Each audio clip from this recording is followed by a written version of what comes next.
President Moon Jae-in wrapped up his 4-day visit to China on Saturday in the southwestern city of Chongqing, a place of great historical significance for the Korean people.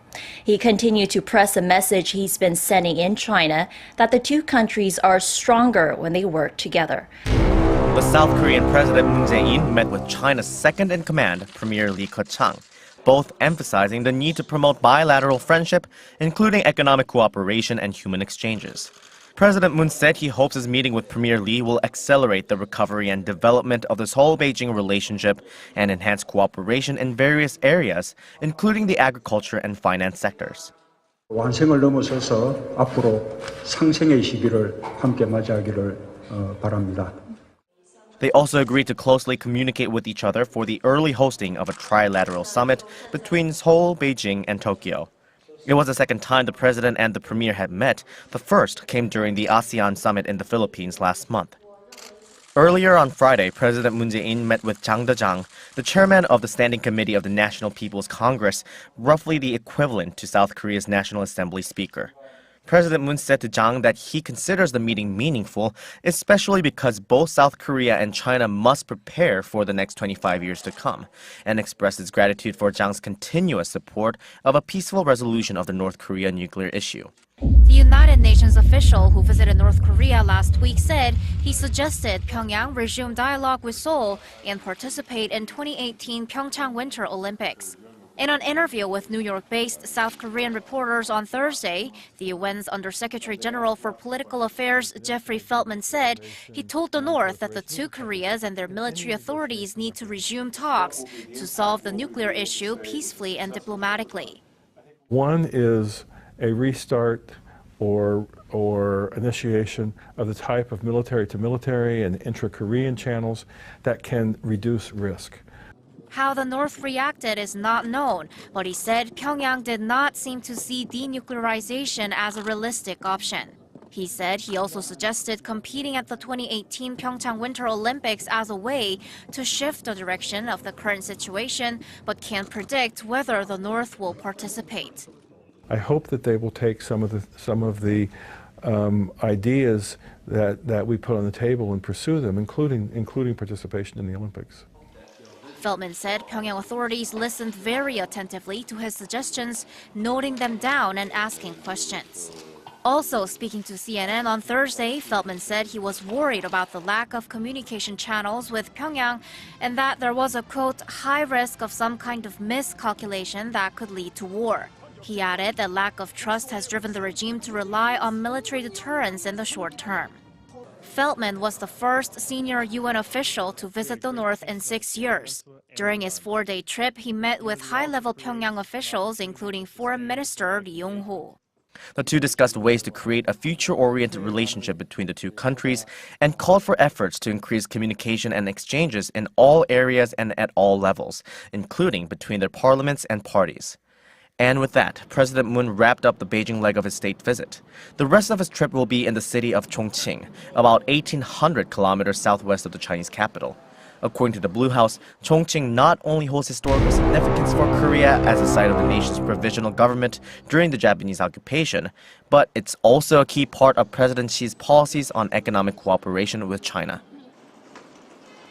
Shared history, shared future. That's been the underlying message all throughout South Korean President Moon Jae-in's state visit to China, and he made sure to stay right on topic on this fourth and final day of his tour by kicking off his day here at the Korean Provisional Government, or government in exile during Japanese colonial rule, located right here in the heart of Chongqing.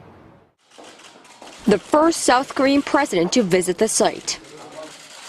The Republic of Korea is rooted in the provisional government. It is the spirit of our people. President of the Republic of Korea, Moon Jae-in. Highlighted by his visit to the former office of his nation's provisional government, which operated during the 1910 to 1945 Japan's colonial rule of Korea, is historical empathy between South Korea and China, their struggle fighting for independence against Japan's past imperialism. 여기 와서 보니 좀 가슴이 메입니다. 우리가 역사를 제대로 기억해야 나라도 미래가 있다고 생각합니다. To make sure history is remembered and records preserved, President Moon said it is another area that he and his Chinese counterpart have agreed to work on during their third bilateral summit in Beijing on Thursday. That vow was reaffirmed by the president and Chen Mi-er, the Communist Party secretary of Chongqing, a close confidant of Chinese President Xi Jinping and a rising political star. I welcome you and your delegation. This trip allows us to commemorate our country's friendship and historic relations. We can also strengthen our practical cooperation. Enjoying one of the fastest economic growth in China, the Southwestern Urban Center is also home to the business operations of hundreds of South Korean firms that have suffered from months of Chinese unofficial retaliation over THAAD. 한 충칭 간 경제 협력의 확대가 중국의 서부 대개발과 또 중국의 균형 발전에 아주 크게 기여할 것이라고 생각하고 우리 한국 정부로서도 최선을 다하겠다는 약속을 드립니다. The South Korean president's conclusion of his tour this time around here in the nation's southwest epitomizes his China state visit. It may have lacked the pom-poms and extravaganza, but he did manage to achieve what he came for, building a future of peace and economic prosperity along with China based on their shared history of oppression and perseverance. One of the most significant diplomatic trips for Korea this year, President Moon Jae-in's first state visit to China. It comes after the long-standing row between Korea and China over the deployment of the U.S. missile defense system THAAD.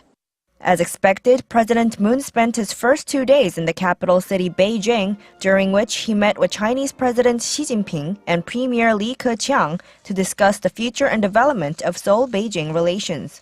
But as is the norm for Korean state visits to China, he is visiting another city. This time, it's Chongqing in southwest China. President Moon Jae-in's choice to visit Chongqing is turning much focus toward this relatively unfamiliar city. But given its regional characteristics and historic background, experts are hopeful that this visit will help boost bilateral relations. During World War II, Chongqing housed the headquarters of the last Korean government in exile, in which Moon's predecessors organized a movement for independence from Japanese colonial rule and laid the foundations for modern Korea.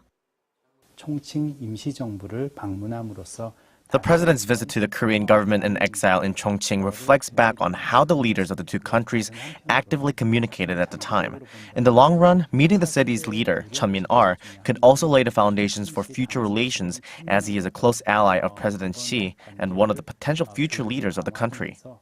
Chongqing is also home to several of Korea's biggest companies, such as SK Hynix and POSCO, as well as Hyundai Motor, which the president is expected to visit on his trip. President Moon's visit to Chongqing shows a strong interest in the city, which could be a huge boost, helping encourage local companies in the region collaborate with the Korean companies there. The city's landlocked location also gives companies the upper hand in expanding into the innermost regions of China. The traditional places for expansion, such as Beijing, Shanghai, and Shandong province, are saturated markets with high competition. In contrast, the Central West area of China has strong buying interest, which is yet to be fully explored by Korean companies, so they can really use it to their advantage with the right marketing. More importantly, the key word when discussing economic opportunities in Chongqing is China's Belt and Road Initiative. The BRI is a major project proposed by Xi Jinping that aims to connect Eurasian countries by bridging the gap in infrastructure to accelerate economic growth in the region. Experts say that because of the role Chongqing plays in this huge nationwide project, President Moon's visit to the region should hopefully pave the way for Korea to also participate in the project. The BRI passes through Chongqing, and considering its strategic location, South Korea needs to think of ways to make use of it and get on board the project. President Moon Jae-in made it clear not long after taking office in May that one of his main economic goals is to improve Korea-ASEAN relations and proposed the new Southern Policy. It aims to boost trade with ASEAN countries to more than $200 billion a year by 2022. Experts say that while paving our own way when expanding economic relations is a good start, being a part of BRI would boost these efforts. 신남방 정책이라는 것이 있지 않습니까? 우리가 The South Korean government's new southern policy aims to improve diplomatic relations with ASEAN countries. China's Belt and Road Initiative also happens to pass through this region.